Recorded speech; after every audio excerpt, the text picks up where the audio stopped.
Puji Tuhan, shalom semua.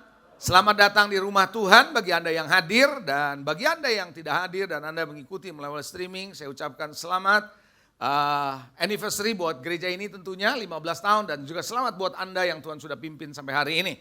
Bapak Ibu Saudara, 15 tahun adalah waktu yang tidak terlalu lama tapi juga tidak terlalu cepat, 15 tahun. Karena ternyata waktu berjalan sangat cepat ya Saudara. 20 tahun berjalan tahu-tahu begitu aja lewat saudara. Oke, karena itu time flies very fast katanya. Begitu ya. Jadi saudara, hari ini saya mau ajak Anda untuk mendengar satu topik firman Tuhan, yaitu it's time to move on. Ini waktunya untuk terus kita bergerak maju. Nah saudara yang dikasihi, saya mendapat sebuah inspirasi dari satu ayat ketika saya menyiapkan ayat ini. Saudara, firman Tuhan ini. Betapa pentingnya kita terus move on. Ya, betapa pentingnya kita terus bergerak maju. Karena dalam hidup ini hanya ada 3 alternatif atau 2 mungkin alternatif dalam hidup ini. We are moving on, kita terus bergerak maju atau kita mundur, cuma 2. Stagnan ada, tetapi stagnan itu cenderungnya adalah kemunduran sebenarnya. Ya, saudara, ada satu ayat yang menginspirasi, kita buka ayatnya. Filipi 3 ayat 16, saya akan coba bergerak agak cepat sedikit supaya saudara juga bisa speed up. Karena tadi videonya, kalau Anda lihat ibadah ini videonya juga lagi ngebut begitu kan. It's time to move on gitu ya. Filipi 3 ayat 16 ini cerita bagaimana Rasul Paulus berkata apa yang dulu aku anggap mulia sekarang aku anggap sampah begitu ya karena Kristus. Dulu aku anggap kebenaranku sendiri sekarang kebenaran karena Kristus dan seterusnya. Di akhir pasal 3 Filipi ini dia berkata, tetapi baiklah pengertian yang telah kita capai, apa yang telah kita capai hari ini, understanding kita, pengertian kita yang telah kita capai sampai hari ini, lanjutkan menurut jalan yang telah kita tempuh. Apa yang telah kita tempuh hari ini, jangan menyimpang ke kanan, jangan menyimpang ke kiri, sampai di sini, apa yang kita ngerti Tuhan sudah kerjakan, lanjutkan. Kira-kira begitu. Nah, di dalam bahasa Inggris, Good News Translation, di sana dikatakan, however that may be, apapun yang mungkin terjadi, let us go forward, move on, go forward according to the same rules. Sesuai dengan aturan yang ada, sesuai dengan pengertian yang ada, sesuai dengan pola yang sudah Tuhan bangun selama ini di gereja ini. Katanya dia bilang, but to the same rules we have followed until now. Saya ulangi dalam bahasa Inggris, however that may be, let us go forward according to the same rules we have followed until now. Apa yang Tuhan sudah bentuk kita selama 15 tahun ini, jangan kita ganti-ganti. Terus jalankan, terus arahkan sampai pembentukan Tuhan terjadi dalam hidup kita. Nah itulah sebabnya kenapa ayat ini muncul sehingga saya katakan kepada Anda, it's time to move on. Kita terus bergerak dengan apa yang Tuhan ada sudah sampaikan. Banyak orang Kristen sulit mengalami transformasi, sulit mengalami pertumbuhan, kemajuan, bahkan kemenangan di dalam hidupnya karena faktor di mana tidak bersedia untuk move on. Perhatikan saudara, ada orang yang tidak mau move on. Move on dari kesedihan, gak mau move on dari kesedihan, gak mau move on dari kesenangan, gak mau move on dari keberhasilan yang dulu pernah berhasil, sekarang gagal, dulu yang pernah kaya, sekarang mungkin dalam kondisi yang pas-pasan, gak mau move on saudara. Masih terus membayangkan apa yang dia pernah capai dulu. Apa yang dia dulu gagal, terus pikirkan terus juga gagalnya. No, we have to move on. Halo, ada amin saudara? Apa yang kita sudah capai sekarang belum ada apa-apanya mungkin, saudara, we have to move on. Saya selalu percaya bahwa perjalanan kerohanian kita, khususnya dalam keluarga ilahi di gereja, tidak berhenti di generasi saya. Satu orang doang yang mengerti. Tidak berhenti di generasi saya. Tidak berhenti di generasi pastors, tapi akan terus menerus ada generasi yang berikutnya yang memang mengambil tongkat estafet untuk mengakhiri pertandingan yang ada. Itu sebabnya kenapa kadang-kadang saudara saya bertanya sama Tuhan. Sampai satu titik saya mulai mendapatkan sesuatu. Apa yang terjadi dengan apa yang harus saya lakukan? Tuhan sering berkata begini dalam hati saya. Seringkali kamu sebagai seorang pemimpin, pendahulu, engkau harus berperang bukan untuk kamu tapi berperang untuk generasi berikutnya. Engkau harus clear up the way, engkau harus mempersiapkan jalan, membersihkan, mempersiapkan, membuka jalan ke depan buat generasi berikutnya. Karena perjalanan ini bukan hanya tentang kamu. Halo? Itu sebabnya saudara, dari situ saya mulai menyadari bahwa perjuangan saya bukan hanya di generasi saya, but I have to fight. Fight for the next generation. Sehingga apa tuh yang harus diperangi sekarang, kita perangi sekarang, jangan perangnya nanti kalau bisa. Anda nangkap itu saudara?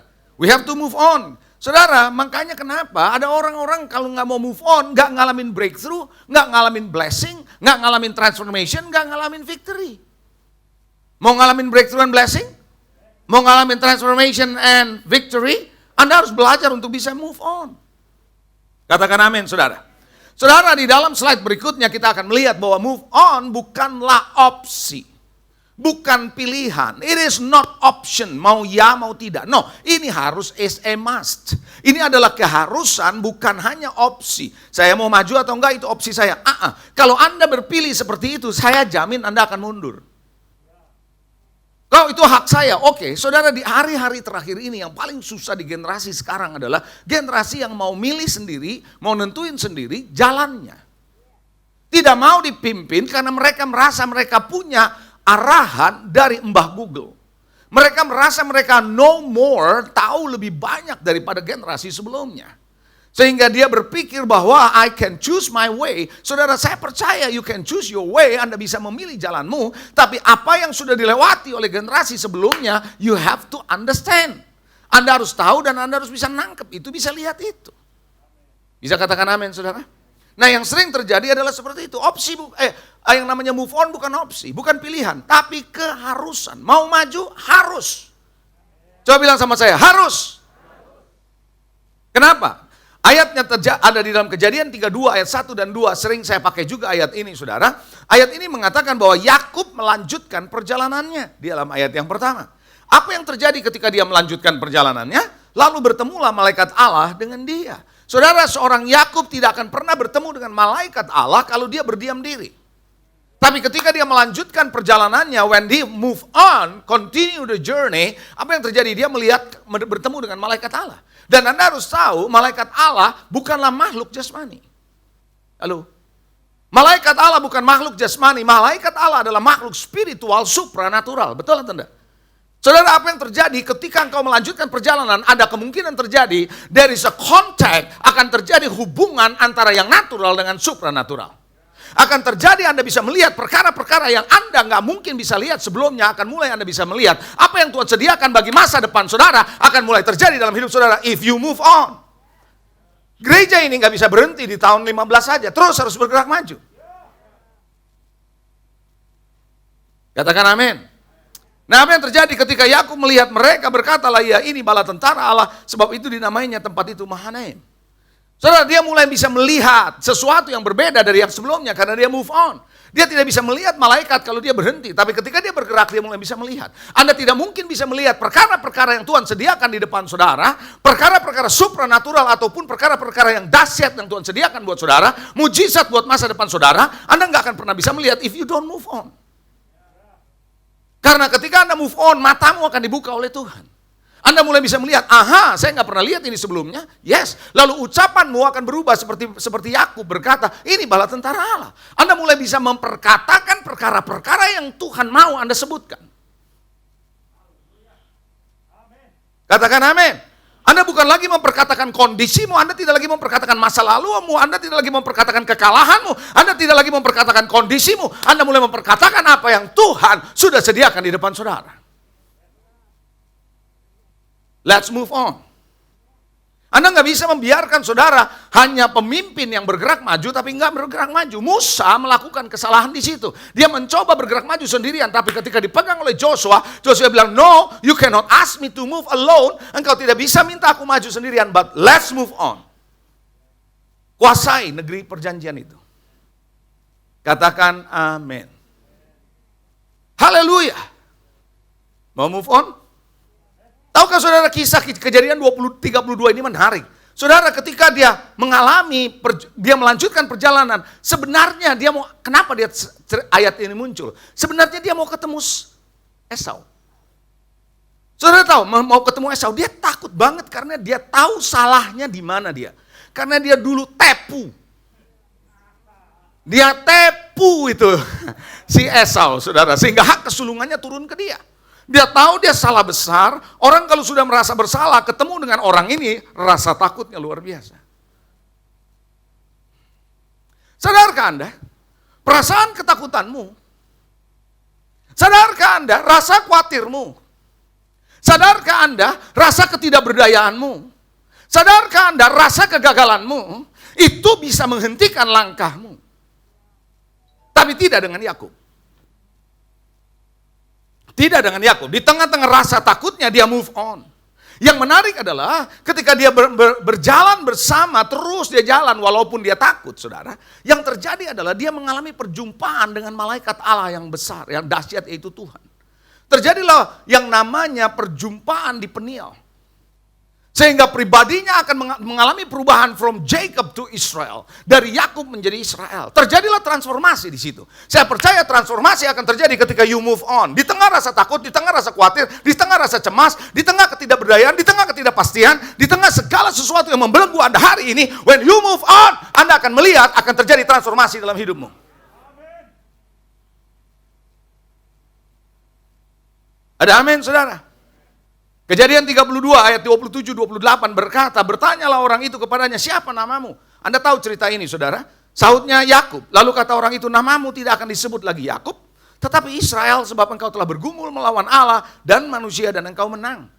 Saudara yang dikasihi Tuhan, sebelumnya engkau Yakub sebagai penipu, engkau sebagai pejuang yang menang. Ada terjadi transformasi, ada terjadi perubahan yang dahsyat dari seorang Yakub menjadi seorang yang bernama Israel. Anda akan mengalami transformasi, karena transformasi akan terjadi dalam perubahan hidup saudara. Katakan amin. Jangan biarkan kondisi sukar, jangan biarkan ketidakpastian, jangan biarkan rasa takut, jangan biarkan rasa khawatir, jangan biarkan rasa cemas, kegagalan, dan seterusnya menghambat Anda untuk bergerak maju. Setan kepengen menghentikan Anda dengan membiarkan emosi itu menguasai saudara. Rasa bersalahmu. Saudara tahu, Yakub pasti punya rasa bersalah. Aha. Condemnation, rasa bersalah, setan akan menuduh saudara untuk membuat Anda tidak maju. Makanya orang bilang, aduh saya udah berdosa, saya udah salah, saya udah begini, udah dah, Tuhan mana layak lagi saya datang sama Tuhan. Itu yang setan mau. Saudara,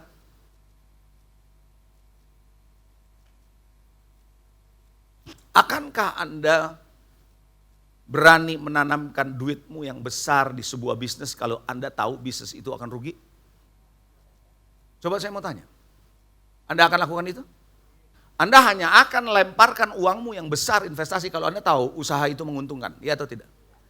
Saudara tahu, setan gak akan ganggu saudara kalau dia tahu kau gak ada gunanya. Saya ulangi sekali lagi ngomongan saya, setan tidak akan mengganggu saudara kalau dia tahu kau tidak ada gunanya.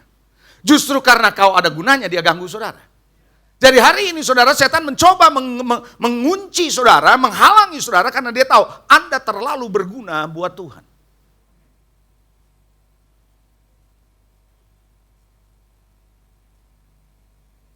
Makanya saudara dia biarkan rasa takut, rasa khawatir, rasa cemas, segala macam supaya you don't move on, you stay at your point. Tetap di tempatmu dan Anda tidak akan melihat kemenangan terjadi dalam hidupmu. Katakan amin. Saudara, di dalam slide berikutnya saudara, di sana dikatakan begitu ada banyak beban yang merintangi saudara di dalam Ibrani 12 ayat yang 1 dan ayat yang kedua. Di sana dikatakan karena kita mempunyai banyak saksi bagaikan awan yang mengelilingi kita, marilah kita menanggalkan semua beban. Jangan biarkan beban, jangan biarkan dosa merintangi saudara. Yang begitu merintangi kita berlomba untuk dengan tekun dalam perlombaan yang diwajibkan bagi kita. Mari kita melakukan dengan mata yang tertuju kepada Yesus yang memimpin kita dalam iman, yang membawa iman kita kepada kesempurnaan, dan dengan mengabaikan kehinaan, tekun memikul salib, ganti sukacita yang disediakan bagi Dia yang sekarang duduk di sebelah kanan takhta Allah. Saudara, Tuhan mau saudara dan saya terus berjalan karena begitu banyak awan-awan yang memperhatikan saudara. Ini bicara soal patriark, bicara soal orang-orang kudus yang ada bersama dengan Tuhan hari ini menyaksikan perjalananmu. Anda tidak berjalan hanya dilihatin oleh orang-orang Kristen yang ada dan masih hidup. Tapi mereka yang bersama dengan Tuhan hari-hari ini melihat saudara. Dan dia akan memberikan semangat, dia akan cheer you up. Move on, come on brother, move on, come on sister. Tanggalkan semua beban itu yang begitu merintangi. Hari ini banyak beban, mungkin beban masalah, beban keuangan, beban kehidupan menghalangi saudara. Dan Anda bilang nanti aja deh kalau udah selesai. Saya berani jamin persoalanmu saudara nanti itu gak selesai, akan ada lagi persoalan baru.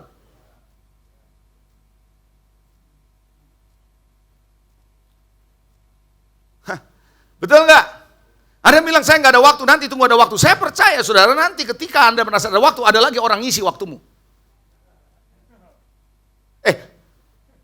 Saya kan udah bilang, nggak ada yang namanya kekosongan. Nggak ada kevakuman dalam manusia itu, nggak ada. Kalau hatimu kosong pasti diisi yang lain. Kecuali dompetmu kalau kosong sekali. Saudara, saya bicara dirimu, saya nggak bilang dompetmu, saudara. Ya, kalau Anda tidak mengisi waktu-waktumu bersama dengan dalam hidup ini, ada yang mengisi. Entah temanmu yang ngajak pergi, entah film, entah game, entah apapun, akan mengisi waktumu. Because there is no vacuum, tidak ada sesuatu yang kosong dalam hidupmu. Katakan amin. Nah saudara yang dikasih Tuhan, saya percaya beban jangan biarkan ada dalam hidup saudara. Tanggalkan bebanmu. Makanya di dalam slide berikutnya, kita harus free from bondage. Kita harus merdeka dari segala ikatan. Itu yang ada di kalender saudara bulan ini. Free from bondage. Kita harus merdeka di dalam segala keterikatan kita. Beban-beban hidup ini. Halo, ada amin. Saya percaya saudara di tengah-tengah pandemi seperti sekarang ini, tanpa terasa sudah 1 tahun ini. Ya kita tidak perlu merayakan 1 tahun. Hanya gereja yang 15 tahun dirayakan. Haleluya, ada amin saudara. Bapak ibu saudara, 1 tahun sudah. Saudara mungkin bebanmu terlalu banyak, terlalu besar. Tapi saya mau katakan kalau Anda terlalu besar, bebanmu ikatan terlalu besar, you cannot move on. Makanya saudara, Tuhan berkata, keluar kamu dari Mesir, jangan biarkan belenggu menahanmu. Keluar dalam perjalanan supaya engkau bisa move on dan masuk kepada destiny yang Tuhan mau. Haleluya. Kelepasan dari beban, kelepasan dari ikatan dan belenggu, syarat penting terjadinya transformasi. Bahkan worship aja Tuhan mau keluar dari Mesir. Bukankah worship bisa di Mesir kalau Tuhan mau? Tapi Tuhan tidak mau mereka worship di Mesir karena tidak ada worship yang namanya di dalam belenggu. Worship harus merdeka. Worship harus merdeka. Worship harus bebas. Hari ini kalau Anda mau mengalami transformasi, Tuhan mau saudara bebas, merdeka, lepaskan beban itu, terus melangkah, karena setiap hidup ini pasti ada bebannya. Makanya Tuhan berkata, marilah kepadaku hai yang berbeban berat, dan pikulah kukaku, maka engkau akan mendapatkan kekuatan dari Tuhan. Betul apa enggak? Karena kukaku adalah ringan, dan enak tenan. Terjadi transaksi, pertukaran. Jangan mengambil beban dunia ini, jangan membiarkan beban yang ada dalam hidupmu terus menerus engkau bawa. Tukar dengan beban Tuhan. Dengan kuk dari Tuhan. Katakan amin. Wow, coba bilang wow. Saya perlu move on, mau move on? Saya nggak tahu persoalan saudara, baik yang hadir maupun yang menyaksikan melalui streaming. Persoalan-persoalan banyak hari-hari ini. Saya kasih tahu saudara, ada yang lebih bahaya dari COVID sebenarnya. Stres, bosen. Saudara jangan main-main, bosen itu bisa bikin stres loh. Udah bosen, udah stres. Nah saudara, gara-gara bosen, gara-gara stres, akhirnya apa? Melakukan, udah gue udah bosen, kerjain aja apa yang dia mau. Apa yang terjadi? Justru gara-gara begitu jadi kena COVID. Karena nggak jaga jarak, karena nggak jaga protokol kesehatan dan sebagainya. Halo, ada amin? Iya, itu sebabnya hati-hati, dengar baik-baik saudara. Karena hari-hari ini orang stres begitu banyak saudara. Ibu-ibu yang stres berapa banyak karena anaknya masih sekolah dari rumah. Betul nggak? Si ibu kayaknya udah kepengen jalan ke mall sebenarnya, tapi ini anak masih sekolah, jadi gimana gitu. Haleluya. Nah bergerak maju atau move on, menurut saya ada 2 hal yang perlu Anda perhatikan ya. 2 hal yang Anda perlu perhatikan. 2 hal. Yang pertama adalah tidak stagnasi. Move on artinya tidak stagnan, tidak berhenti di tempat. Kalau Anda berhenti di tempat namanya stagnasi, karena stagnasi menghasilkan kemunduran, saya jamin itu. Sangat berbahaya kalau Anda menengwai. Kata orang Jawa, diem aja, stagnan, gak ngapa-ngapain, udah begitu aja. Saya jamin kemerosotan udah pasti ada di depan saudara. Saya yakin itu. Jangan biarkan Anda stagnan. Karena stagnan is not move on. Move on artinya tidak stagnasi. Halo? Amin. Saya akan coba sedikit menjelaskan, tidak ada di slide. Kadang-kadang yang tidak ada di slide justru penting. Jadi Anda perlu perhatikan untuk Anda diskusi nanti kalau Anda mungkin mau diskusi di Anda punya home masing-masing. Kenapa stagnasi bisa terjadi dalam diri seseorang? Ini pengalaman yang saya amati sebagai seorang gembala. Saya amati dari orang-orang yang konseling. Saya amati dari hidup saya pribadi. Saya amati dari kehidupan banyak orang Kristen. Observasi saya tuliskan di sini. Kenapa orang bisa mengalami stagnasi? Are you ready? Anda siap? Lalu Anda berkata, waduh ini daftarnya kok ada saya di sini semua. Then Anda harus betul-betul bangkit berdiri, bangun hidupmu untuk tidak stagnasi. Saya melihat yang pertama orang bisa stagnasi karena tidak konsisten saat teduhnya. Tidak konsisten saat teduhnya, tidak konsisten ibadahnya, tidak konsisten dalam melayani. Konsistensi itu penting karena konsistensi identik dengan kedisiplinan. Kalau Anda mau menjadi disciple, kalau Anda mau menjadi murid, Anda butuh konsistensi. Karena itu adalah salah satu ciri orang disiplin adalah konsistensi. Melakukan sesuatu konsisten terus-menerus Anda lakukan. Banyak orang tidak konsisten dalam saat teduhnya, tidak konsisten dalam ibadah, on and off, mau enggak, saat teduh iya enggak, oh saya lagi sibuk. Saudara yang dikasih Tuhan, saya suka, bikin sebuah, semacam sindiran gitu ya, enggak enak sih kalau dibilang sindiran. Ada orang bilang, tunggu nantilah Pak, saya lagi sibuk, tunggu saya enggak sibuk, saya cari Tuhan. Mau dibikin enggak sibuk sama Tuhan. Tuhan bisa bikin kamu gak sibuk kok. Kapan? Gak ada kerjaan. Gak sibuk toh. Gak ada bisnis. Gak sibuk toh. Sakit di rumah sakit. Gak sibuk tuh. Jangan sampai kejadian seperti itu. Haleluya. Ya saya percaya saudara yang dikasih Tuhan itu hanya sindiran sih saudara. Realitasnya Tuhan mengasihi saudara. Halo? Amin saudara. Jadi yang pertama adalah tidak konsisten dalam membangun saat teduh saudara, dalam ibadah, dalam pelayanan, on and off, datang suka-suka kita. Yang menarik orang Kristen tuh begini. Kita ya kalau mau ibadah, mau saat teduh suka-suka kita. Tapi kalau kita minta jawaban, nggak mau suka-suka kita. Kita maunya Tuhan cepat jawab. Yang kedua, kekecewaan dan kepahitan. Saya sering menjumpai orang yang kecewa, yang pahit, dia berhenti di titik itu, dia nggak akan pernah maju. Nanti akan saya ajarkan kepada saudara, respon saudara itu akan penting saudara. Ya banyak hamba-hamba Tuhan sudah jelaskan. Tapi kekecewaan, kepahitan Anda terus-menerus dibiarkan, terus-menerus menggerogoti hidupmu. Orang bisa kecewa kenapa sih? Ayo saya mau tanya, kenapa orang bisa kecewa? Kenapa orang bisa pahit? Karena fokusnya pada diri sendiri. Serius, Anda kalau fokusnya pada diri sendiri gampang kecewa. Orang egois itu adalah orang yang paling gampang kecewa dan yang paling pahit. Kalau semua sentralnya dirinya sendiri, pasti gampang kecewa. Kalau dia melihat sentralnya adalah kerajaan Allah, sentralnya adalah Kristus, sentralnya adalah apa yang Tuhan bisa pakai dalam hidupnya, nggak gampang kecewa. Nggak gampang hidup dalam kepahitan. Makanya orang kecewa, orang pahit, dia bilang, udahlah terserahlah, biarin dia mau gimana, gue mau begini aja, dah gampang dah, gue mau udah gini-gini aja gitu. Saya bisa terus terang ngomong sama saudara? Boleh terus terang? Coba yang bilang boleh lambaikan tangan. Ya, saudara, banyak orang, udahlah saya nggak perlu ngapa-ngapain lagi, saya mah pasif aja di gereja. Saya mah duduk aja. Pernah dengar nggak orang ngomong gitu? Hah? Pernah dengar? Mudah-mudahan di gereja ini Anda nggak pernah dengar. Udahlah saya mah begini aja, udah nggak perlu lah, biarin aja yang lain. Kamu tuh yang masih muda tuh gitu. Padahal dia juga masih muda. Do you know why?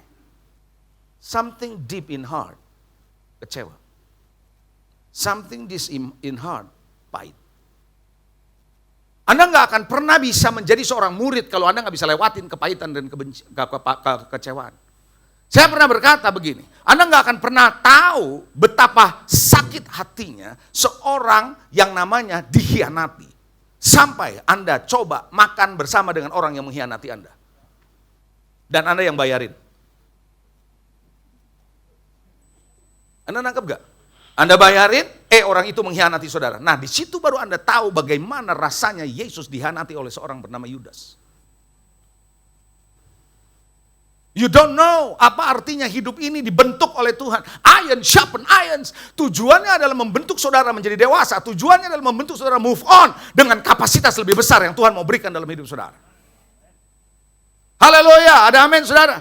Karena setan tahu engkau terlalu banyak bawa deposit dari Tuhan sebenarnya selama ini. Tuhan dia izinkan kau kepahitan, dia izinkan kau kekecewaan supaya engkau tidak melangkah maju. Supaya potensimu tidak keluar. Itulah setan kerjaannya, mencuri, membunuh, dan membinasakan. Tapi Tuhan mau supaya apa yang dalam dirimu keluar dan mengalir dan mengalami transformasi membuat hidupmu jadi berkat bagi orang lain. Yang setuju katakan amin. Hidup orang yang hidupnya selalu dalam kecewaan, kepahitan. Mungkin dia nggak ngomong, mungkin dia nggak cerita sama orang lain. Tapi dia self-talk. Tahu self-talk gak? Ngomong sama diri sendiri. Aduh saya kesel dah begini. Saudara sadarkah Anda sedang membangun kekecewaanmu lebih kuat?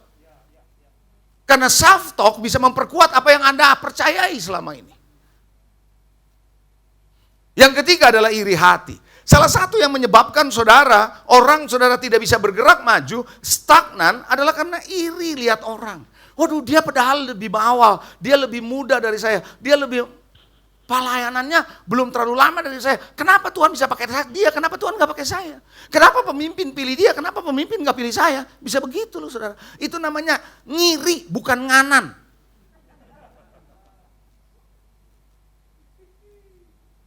Saudara hati-hati dengan yang namanya iri hati. I tell you, iri hati will kill you. Iri hati itu masuk pelan-pelan di pikiranmu, di hatimu, dengan matamu, dengan telingamu, engkau dengar, engkau lihat. Loh ini realitasnya begitu kok. Dan Anda dengar orang panas-panasin saudara dan Anda jadi iri hati. Dan ketika iri hati mulai muncul menguasai hidup saudara, Anda akan lihat ketika sesuatu berbeda dari apa yang Anda expect, iri hati itu muncul. Di situ kekecewaan yang masih belum selesai makin kuat. Ada amin? Itu yang membuat kita stagnan. Jangan ngiri, tapi nganan.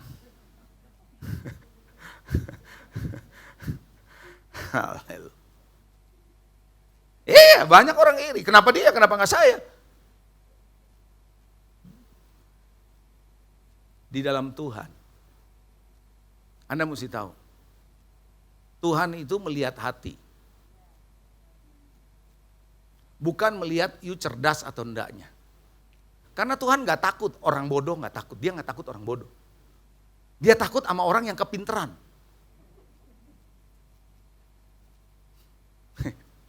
Terlalu pintar, pakai caranya sendiri gitu. Itu yang membuat Tuhan gak bisa kerja apa-apa sama orang ini. Tapi orang yang bodoh gak tahu apa-apa, tapi hatinya terbuka sama Tuhan, Tuhan bisa ubah orang ini. Ingat gak pelajaran whose fool are you?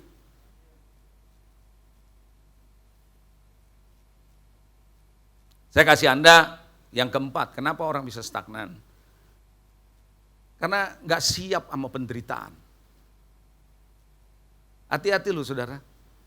Saya lihat generasi sekarang gampang hidupnya. Saya gak mau bandingkan dengan generasi saya. Tapi saya bisa melihat bahwa, waduh, it's not easy. Hidup begitu ada sedikit penderitaan, mengelak mencari jalan, karena diajarin Anda harus work smart, bukan work hard. Ngerti? Kita diajarin sama banyak orang, motivasi dan sebagainya, work smart, not work hard. Saudara, saya percaya work smart, tapi nggak bisa cuma work smart, tapi work hard. Hari-hari ini saudara ngalamin penderitaan susah. Karena apa? Udah jarang diajarin pikul salib bro. Udah jarang diajarin sangkal diri. Loh, saudara gereja sudah waktunya belajar pikul salib. Bukan cuma hidup dalam kebaikan-kebaikan Tuhan bro. Tuhan baik, saya setuju. Tuhan itu membuat Anda hidup dalam perkenanannya, saya setuju. Tapi Anda mesti tahu ada salib yang Tuhan mau saudara pikul tiap hari. Kalau enggak tuh ayat, Anda nggak usah baca ayatnya. Ayatnya jelas pikul salib setiap hari, sangkal diri. Nah kalau kita nggak pernah belajar untuk sangkal diri kita, saudara tahukah saudara yang membuat seorang yang namanya Zakheus bisa naik ke atas pohon, itu perlu penyangkalan diri. Saudara pikir gampang buat seorang Zakheus naik ke atas pohon? Nggak gampang. Dia orang kaya, dia pemungut cukai, dia dikenal di wilayahnya. Naik ke atas, ngumpet di atas pohon hanya untuk melihat Yesus, itu satu tindakan yang melepaskan atribut. Itu sangkal diri namanya, untuk bisa lihat itu. Makanya Yesus bilang, hai Zakheus turun, hari ini aku harus menumpang di dalam rumahmu. Tuhan melihat itu. Kekristenan bukan cuma God is good all the time and all the time God is good. I believe that. But Anda harus percaya juga bahwa Allah minta saudara pikul salib. Nah makanya kenapa kalau kita tidak dibelajari untuk pikul salib, sangkal diri, kita nggak akan move on. Karena kita akan bilang, kenapa ya Tuhan kok jadi begini? Karena Anda berpikir Tuhan itu terlalu baik, selalu baik. Yes, I know He is good. Tapi kadangkala Allah taruh saudara dalam hidup yang gelap buat hidup saudara. Makanya Yesus dikasih contoh. Waktu di atas kayu salib dia bilang, Eli, Eli, salama sabaktani. Kenapa engkau tinggalkan aku? In the short moment, Bapa meninggalkan dia. Let him go through this darkness.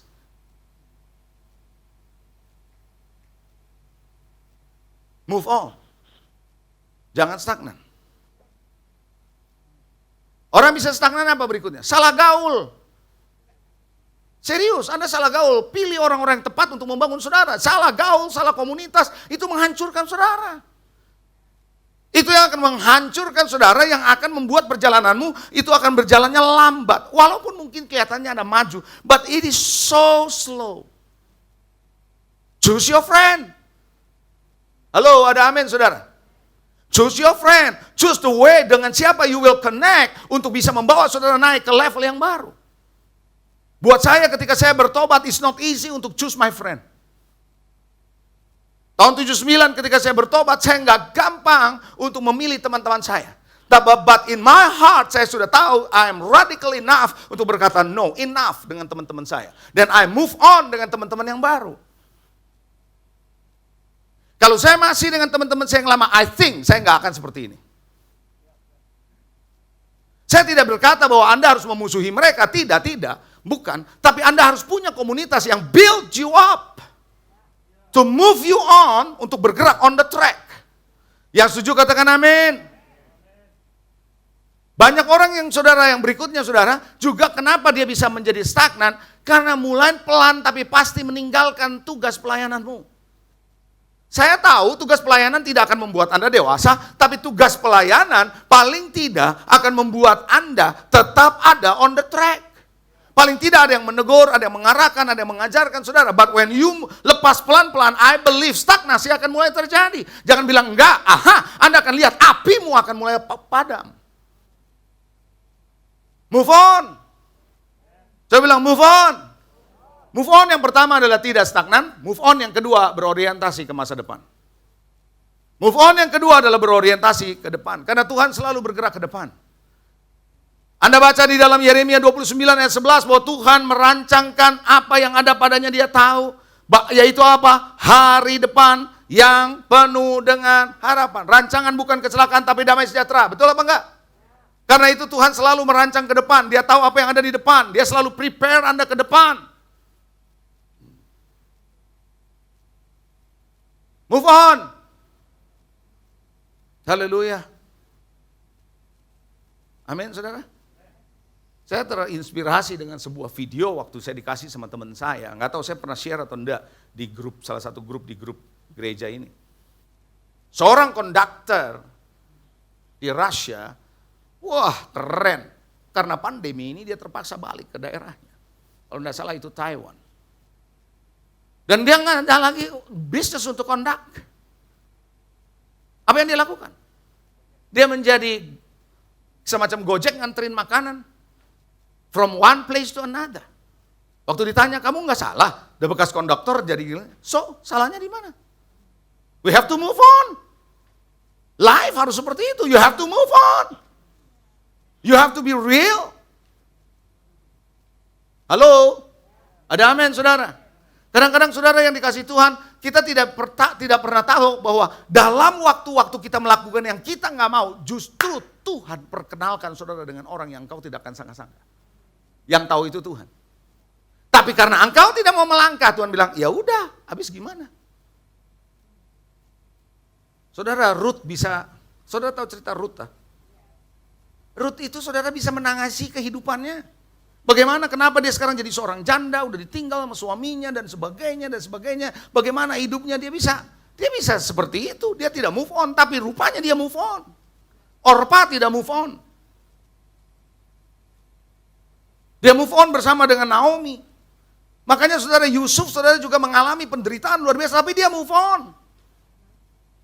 Anda lihat Daud move on. Bergerak karena apa? Lihatnya ke depan. Coba bilang, lihatnya ke depan. Anda akan move on kalau Anda lihat ke depan, bukan ke belakang. Kalau ke belakang Anda pasti mundur. Karena tidak pernah ada masa depan di masa lalu.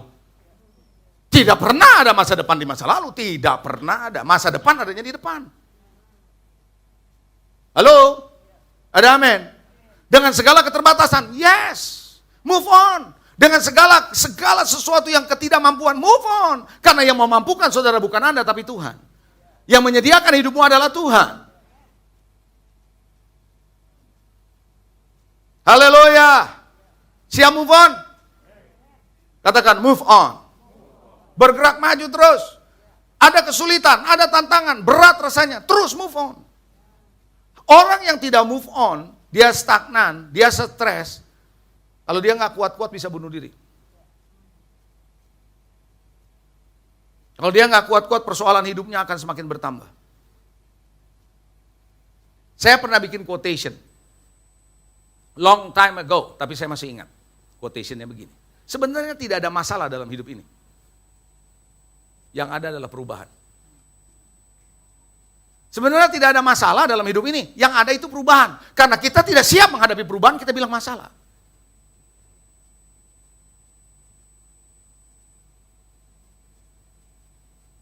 Haleluya. Tapi kalau Anda masuk di dalam move on bersama dengan Tuhan, engkau lihat masalah-masalahmu Tuhan akan bisa selesaikan. Yang setuju, katakan amin. Siap move on? Bagian terakhir. Bagaimana Anda bisa dapat move on?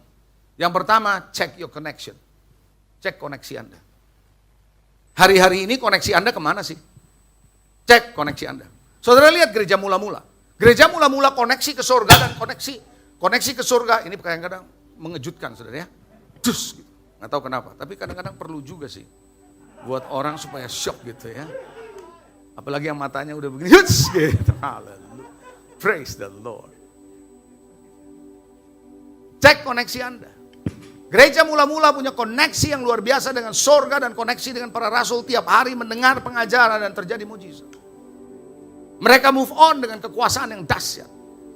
Cek koneksi Anda selama ini, apakah Anda masih punya hubungan dengan Tuhan? Hubungan dengan para pemimpin di gereja dengan baik atau tidak? Oh, saudara pikir, enggak, saya cukup dengan Roh Kudus. Oh, silakan kalau Anda mau percaya itu, boleh-boleh aja. Tapi saya percaya saudara, Tuhan memberikan pemimpin untuk saudara bisa connect dengan dia. Karena para pemimpin menerima sesuatu dari Tuhan untuk bisa dibagikan kepada saudara.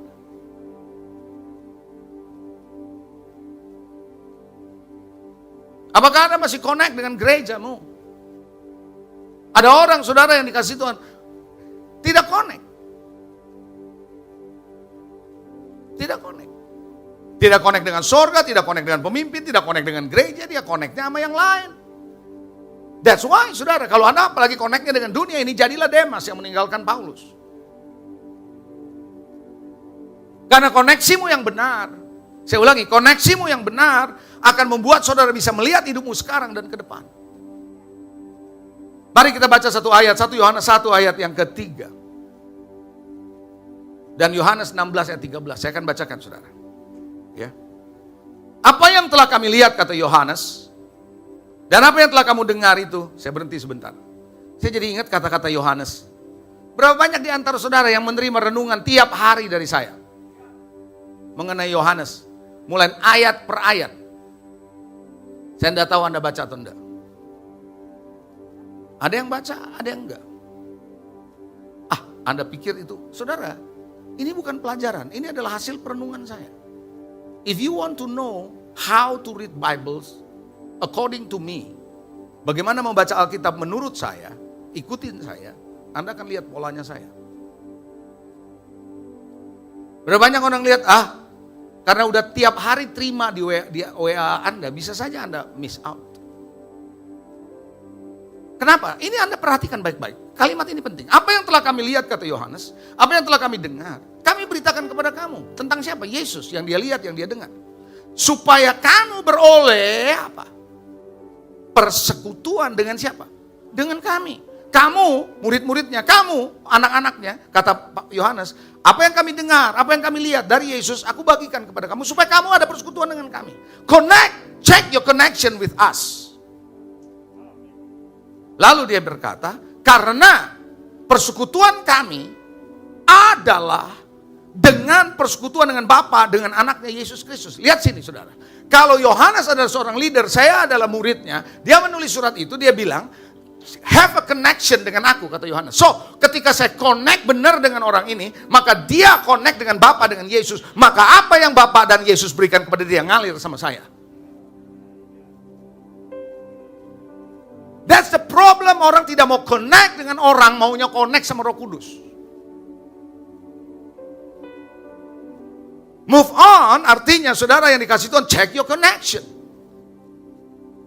Yohanes pasal 16 ayat 13, tetapi apabila ia datang roh kebenaran, memimpin ke dalam seluruh kebenaran, sebab ia tidak akan berkata pada dirinya sendiri, tapi segala sesuatu yang didengarnya itulah yang dikatakannya, dan ia memberitakan kepadamu hal yang akan datang. Banyak orang mengutip ayat ini tanpa melihat ayat 1 Yohanes. Saya beritahu saudara, Roh Kudus memang akan memberitahu saudara kepada hal yang akan depan. Yes, that's it. But you need a leader. Makanya transformasi baru akan terjadi ketika engkau diselaraskan. Kalau Anda bilang gak ada leader, Anda akan kembali kepada di dalam Samuel yang pada waktu itu orang melakukan semaunya karena gak ada raja. Bisa bayangkan negeri ini kalau gak ada presiden, bisa bayangkan negeri ini, kota Jakarta kalau gak ada gubernur, gak ada yang ngatur.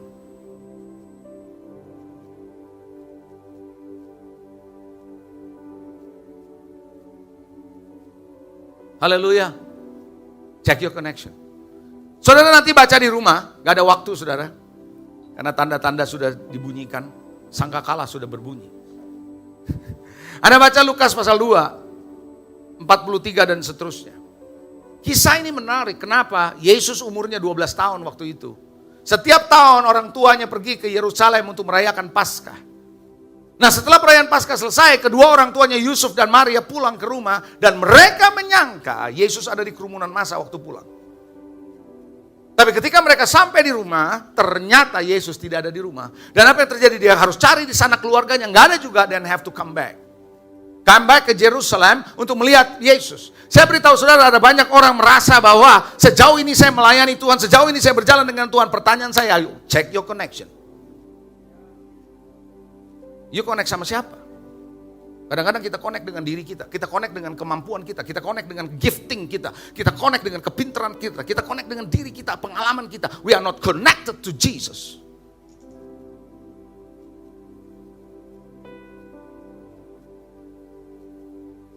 Check your connection. Amin. Yang kedua, lupakan masa lalu. Yesaya 43 ayat 18-19 firmannya, jangan ingat-ingat hal yang dulu. Jangan perhatikan hal yang dari zaman purbakala. Udah, dulu ya, pastor ya, begini dulu, kita begini dulu. Yang lama sudah berlalu bro. Yang baru sudah datang. Lihat aku hendak membuat sesuatu yang baru, yang sekarang sudah tumbuh, belumkah kamu mengetahuinya? Iya, aku hendak membuat jalan di padang gurun, sungai-sungai di padang belantara. Which is impossible sebenarnya. Yang gak mungkin Tuhan buat jalan di padang gurun, sungai di padang belantara, Tuhan bisa buat. Saya percaya 15 tahun sudah Tuhan pimpin, jangan berkata yang dulu-dulu. Now Tuhan mau bekerja ke depan, akan ada padang, akan ada jalan, ada sungai di depan. Makanya Tuhan bilang tinggalkan bebanmu, beban masa lalu. Masa lalu saudara Anda harus lupakan, terutama yang negatif. Saya gak bilang bahwa masa lalu sama sekali Anda buang.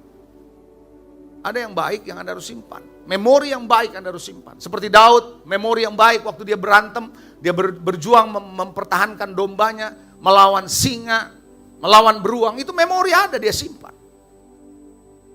Tapi memori-memori yang jelek Anda harus tinggalkan, saudara. Lupakan. Coba bilang lupakan. Caranya untuk melupakan gimana? Jangan diingat. Supaya tidak diingat gimana? Jangan ngomongin. Serius. Anda jangan pernah ngomongin, jangan pernah renungin. Kekecewaan direnungin. Kepahitan direnungin. Ngomongan orang direnungin. Ada. Tadi tuh dia ngomong maksudnya apa ya? Padahal waktu tadi dia ngomong, Anda di sana, Anda nggak perhatiin bener. Waktu mau tidur Anda renungkan. Itu penyakitnya. Kemarin saya menerima sebuah WA dari seseorang. Video sebenarnya YouTube, link ke YouTube. Saya lihat di YouTube-nya. Seorang pendeta lagi mengupas tuntas kesalahan seorang pendeta punya cara ngajarnya. Bicara tentang sesuatu. Diperlihatkan videonya, lalu dikupas tuntas kesalahannya.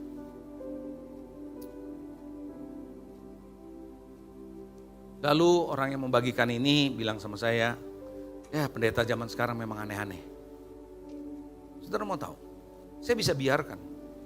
Tapi menurut saya tidak baik kalau saya biarkan. Saya harus luruskan cara berpandangan seperti ini. Saya bilang gini, ada gak kemungkinan seorang anak dulu mikirnya salah, ngomongnya salah? Pernah? Orang tuh salah besar waktu dia masih kecil, ngomongnya salah, mikirnya salah, ngertinya salah, bisa gitu kan? Udah salah nih.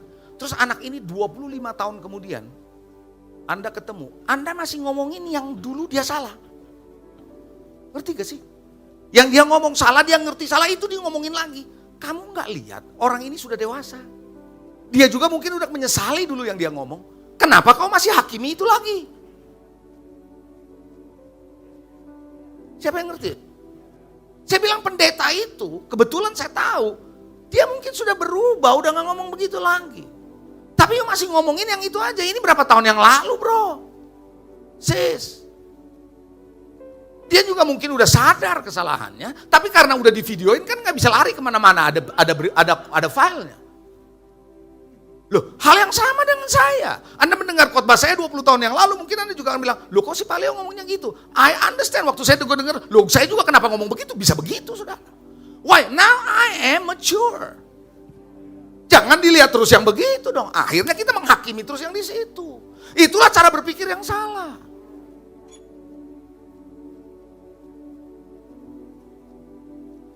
Tinggalkan masa lalu. Itu kan dulu, orang kan bisa berubah. Betul apa enggak? Teaching kan terus bertambah. Makin hari dia makin seimbang, makin hari dia makin balance, makin hari dia tahu ini gua salah dulu terlalu ekstrim. Loh saya juga tahu 79, 80 saya bergerak dalam profetik. Dan saya tahu sekarang kalau itu salah. Kalau dulu ada rekamannya, pasti orang perdengarkan. Tuh lihat tuh Pak Leo dulu kayak begini. Gue juga tahu itu salah bro. Sekarang gue udah gak begitu, tapi lu masih ngeliatin itu terus. Itu yang dibahas. Haleluya.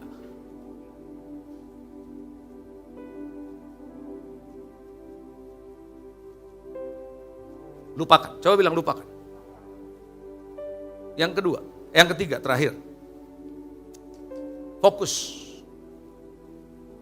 kepada destiny Tuhan. Dan jangan U-turn.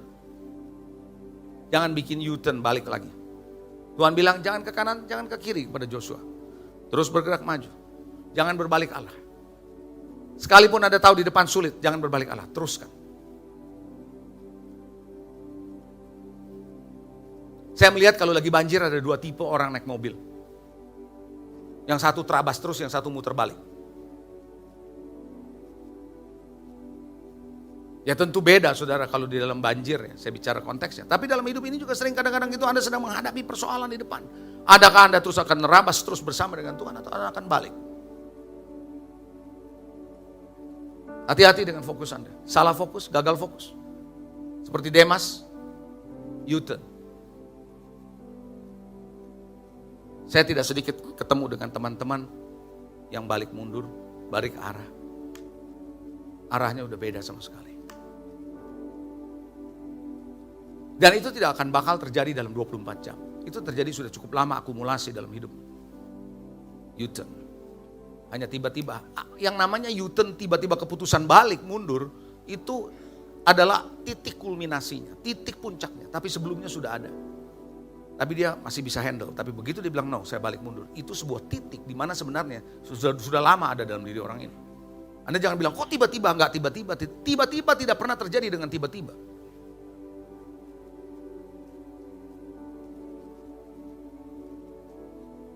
Haleluya.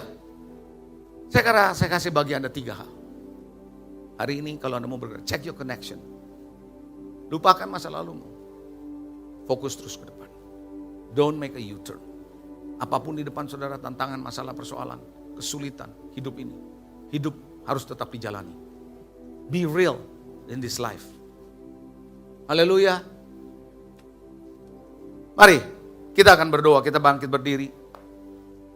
Karena sebentar lagi masih ada acara, sedikit perayaan, sederhana perayaannya. Saya nggak mau bilang prihatin.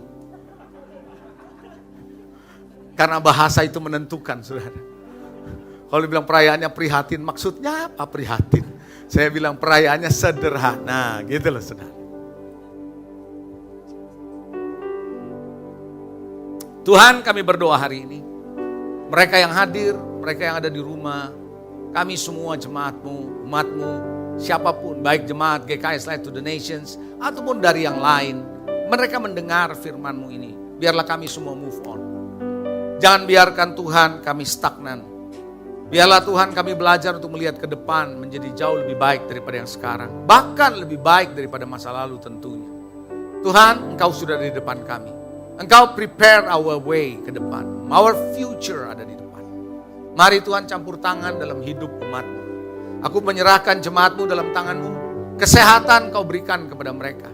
Perlindungan yang sempurna atas jemaat-Mu, baik yang hadir maupun yang menyaksikan lewat streaming ini. Jemaat ini Tuhan dilindungi dalam kesempurnaan oleh-Mu. Jauh dari penyakit, jauh dari pandemi COVID ini. Supaya mereka tetap sehat, tetap kuat dalam perlindungan Tuhan. Hari ini aku berdoa mereka yang sakit, khususnya buat Joko, perlindungan-Mu terjadi pada dia. Biar Tuhan anak-Mu ini Bapa, pemulihan terjadi dalam hidupnya. Sehingga tidak lagi Tuhan ada sesuatu yang menakutkan. Kami berdoa untuk pembuluh darahnya. Aku berdoa in Jesus name. Biar semua berjalan lancar. Darah yang mengalir di pembuluh darahnya. Tuhan, tidak ada blockage Tuhan. Tuhan, aku berdoa, kami percaya Roh Kudus Engkau memberikan kekuatan, ketenangan, damai sejahtera kepada Joko. Tak lupa juga hamba-Mu berdoa hari ini Tuhan untuk William yang sebentar lagi akan menikah. Tuhan, aku berdoa kiranya Tuhan Engkau memberikan mereka pasangan yang akan diberkati di gereja ini. Menjadi pasangan yang betul-betul Tuhan cinta Tuhan, mengasihi Tuhan. Mari Tuhan persiapan-persiapan kalau hari ini mereka melakukan sangjit. Biar Tuhan Engkau juga membuat itu semua jadi lancar. Tuhan terima kasih, kami percaya Roh Kudus Engkau memberkati. Setiap orang, Pak Antonius juga Tuhan, aku berdoa Engkau jamah, Engkau sembuhkan dia Tuhan. Dari apa yang ada, batu yang ada di tubuhnya, di dalam perutnya ini Tuhan, aku berdoa in Jesus name. Tuhan, kami menyerahkan seluruh jemaat-Mu yang ada dalam pergumulan keuangan, pergumulan pekerjaan, pergumulan bisnis. Biar Tuhan Engkau buka mata hatinya, buat mereka sadar penyediaan berasal dari Tuhan. Mereka melangkah dengan iman mereka. Mereka melangkah tidak hanya menantikan mujizat Tuhan. Terima kasih Bapa. Kami percaya Roh Kudus memberkati umat-Mu. 15 tahun ini kiranya Tuhan menjadi momen yang terbaik untuk merenungkan apa yang Kau sudah kerjakan dalam hidup kami pribadi, keluarga, dan gereja ini. Terima kasih Tuhan. Kami serahkan acara selanjutnya ke dalam tangan-Mu. Dan kami akan akhiri ibadah ini dalam berkat-Mu Tuhan. Mari Bapak Ibu, angkat kedua belah tangan-Mu. Baik yang hadir maupun yang menyaksikan lewat streaming, angkat kedua belah tangan-Mu. Terimalah berkat yang besar dari Allah Bapa. Kasih setia dari Tuhan kita Yesus Kristus. Persekutuan yang indah bersama Roh Kudus menyertai saudara mulai saat ini sampai selama-lamanya. Yang percaya diberkati Tuhan katakan amin. God bless you. Silakan duduk dulu, jangan kemana-mana.